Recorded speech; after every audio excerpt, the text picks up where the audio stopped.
নিজেকে জানো, নো থাইসেলফ। অজ্ঞতা হলো সবচেয়ে বড় পাপ। মানুষ আসলে যা জানে বলে দাবি করে তা সে জানে না। প্রাচীন অ্যাথেন্সের রাস্তা, চারদিকে সাদা মার্বেলের দালান, মাঝখানে দাঁড়িয়ে এক বৃদ্ধ মানুষ যার পরনে মলিন পোশাক। তিনি মানুষকে প্রশ্ন করছেন অদ্ভুত সব প্রশ্ন। এই মানুষটিই হলেন সক্রেটিস, দর্শনের ইতিহাসে যার নাম ধ্রুবতারার মতো উজ্জ্বল। আজ আমরা জানব সক্রেটিসের সেই জীবন দর্শন সম্পর্কে যা বদলে দিয়েছিল মানব সভ্যতার চিন্তাধারা। সক্রেটিস নিজে কোনো বই লিখে যাননি, তার ছাত্র প্লেটোর লেখা থেকেই আমরা তাকে চিনি।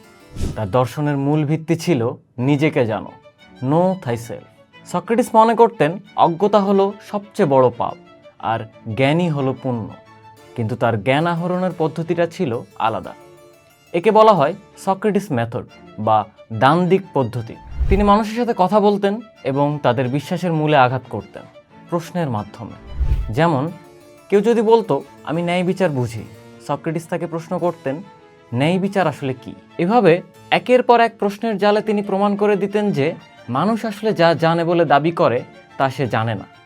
সক্রেটিস বলতেন আমি কেবল একটি জিনিসই জানি, আর তা হলো আমি কিছুই জানি না। এটিই ছিল তার জ্ঞানের ভিত্তি। তিনি অ্যাথেন্সের যুবকদের শিখিয়েছিলেন প্রচলিত প্রথাকে অন্ধভাবে বিশ্বাস না করে যুক্তি দিয়ে বিচার করতে। কিন্তু তৎকালীন শাসকরা একে দেখলেন রাষ্ট্রদ্রোহিতা হিসেবে। তাদের অভিযোগ ছিল সক্রেটিস যুবকদের বিপথে নিচ্ছেন এবং প্রচলিত দেবতাদের অবমাননা করছেন। সক্রেটিসকে আদালতের মুখোমুখি করা হলো। তাকে সুযোগ দেওয়া হয়েছিল ক্ষমা চাওয়ার বা অ্যাথেন্স ছেড়ে পালানো, কিন্তু তিনি তা করেননি। তিনি বলেছিলেন পরীক্ষাহীন জীবন বেঁচে থাকার যোগ্য নয়। তিনি হাসি মুখে বিষের পেয়ালা তুলে নিলেন।